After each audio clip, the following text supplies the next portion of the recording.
अब स्टार्ट करते हैं उन कॉन्सेप्ट से जहाँ से ये सारी चीज़ें स्टार्ट होती है। पहला स्टार्ट होता है, कुछ लोगों के दिमाग में ये पैदा कर दिया जाता है कि जेएनयू में आतंकवादी पैदा होते हैं। सर आपको एक चीज़ नहीं पता होगा कि जेएनयू वो यूनिवर्सिटी है जिसमें बहुत अच्छे अच्छे नेता भी पैदा हुए हैं, वहाँ से पढ़ के गए हैं। तो एक चीज़ क्लियर है सर कि डर से बड़ा कोई व्यापार नहीं होता।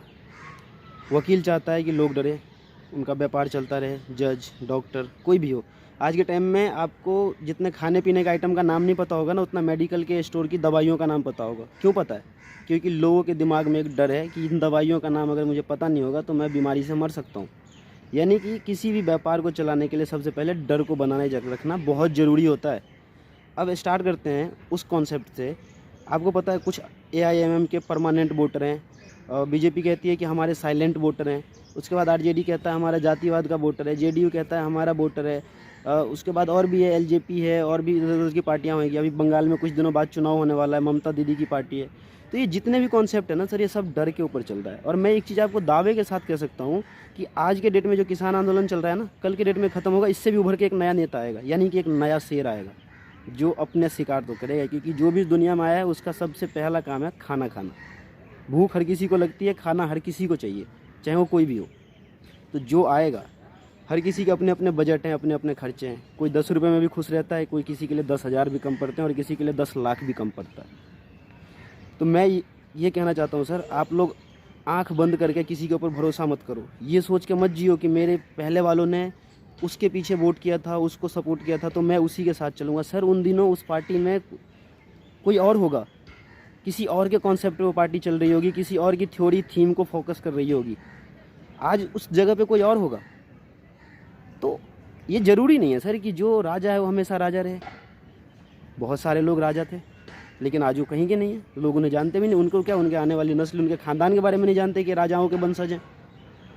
आज के टाइम में आप पूरे इंडिया सर्वे कर लो, 1-2 मुश्किल से आपको मिलेगा जिसे लोग कहेंगे कि ये राजाओं के वंशज हैं। ख़त्म हुआ ना। देखो, प्राकृतिक नियम होता है बदलाव, परिवर्तन, और ये होता रहता है। ठीक है, तो आंख बंद करके किसी के ऊपर भरोसा मत कीजिए। आप ये मत अपने बच्चों को सिखाइए कि बेटा ये पार्टी अच्छी है, ये नेता अच्छे हैं, ये लोग अच्छे हैं, बाकी लोग बुरे हैं, बाकी गंदे हैं। ये गलत थ्योरी है सर। आप अपने आने वाली नस्ल का ब्रेन वॉश कर रहे हैं इस तरीके से। कल के डेट में उस पार्टी में कोई साला भ्रष्ट आदमी भी आ गया ना, तो वह बच्चा उस कॉन्सेप्ट को नहीं मानेगा जो रियल है, जो हो रहा है। वो उस कॉन्सेप्ट को मानेगा जो कॉन्सेप्ट आपने उसको सिखाया है। यानी कि आप उसका ब्रेन वॉश पहले ही कर चुके हो। बाकी सर मैं ज़्यादा तरीके से समझा भी नहीं पाता हूँ, तो गलतियाँ मेरी ही है कि मैं जो कॉन्सेप्ट होता है उसको मैं पहले लिखता नहीं हूँ, और उसके बाद मैं लिख के 10 बार रट्टा मार के आपको बताने नहीं आता हूँ। इस कारण से कॉन्सेप्ट बीच बीच में मैं खुद ही भूल जाता हूँ, और बाकी और भी प्रॉब्लम हो सकती है। लेकिन बहुत सारे लोग, मेरे भाइयों, जिन लोगों को मेरी बातें समझ में आ रही है ना, कृपया वो और लोगों को समझाइए कि आंख बंद करके किसी राष्ट्र का भला नहीं हुआ है।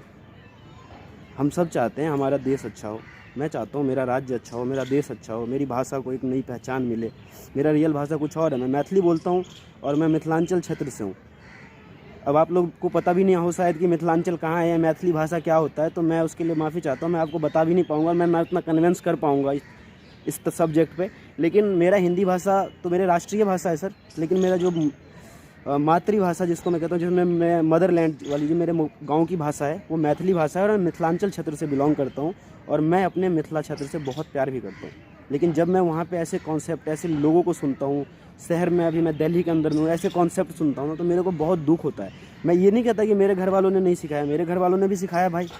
मेरे घर वाले भी, अब मैं आपको बताऊँ तो आप नाराज़ हो जाओगे। मैं खुद जिस जाति से आता हूँ, हमारे जाति के ज़्यादातर लोग बीजेपी को वोट करते हैं। हमारे घर वाले खुद कहते हैं कि बीजेपी अच्छी पार्टी है। मैं भी कहता हूँ अच्छी पार्टी है। हाँ, जब तक अटल बिहारी जी की मैंने जितनी भी चीज़ें पढ़ी है, मैंने उनकी जो जो स्पीचें सुनी है, तो मेरे को लगा कि हाँ, इट्स ट्रू मैम, ये आदमी है जो अपने देश के लिए जी रहा है।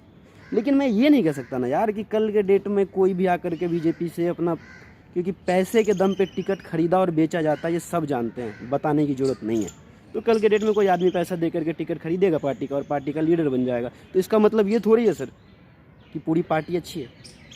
इसलिए मैं इस कॉन्सेप्ट को नहीं मानता, और मैं आप लोगों से भी विनती निवेदन करता हूँ सर, आप लोग भी इस कॉन्सेप्ट को मत मानिए। आप जायज़ को सच और झूठ को झूठ कहिए, क्योंकि जब तक आप नहीं बोलोगे, आने वाले नस्लों को पता कैसे चलेगा। जय हिंद, जय भारत और जय मिथिलांचल।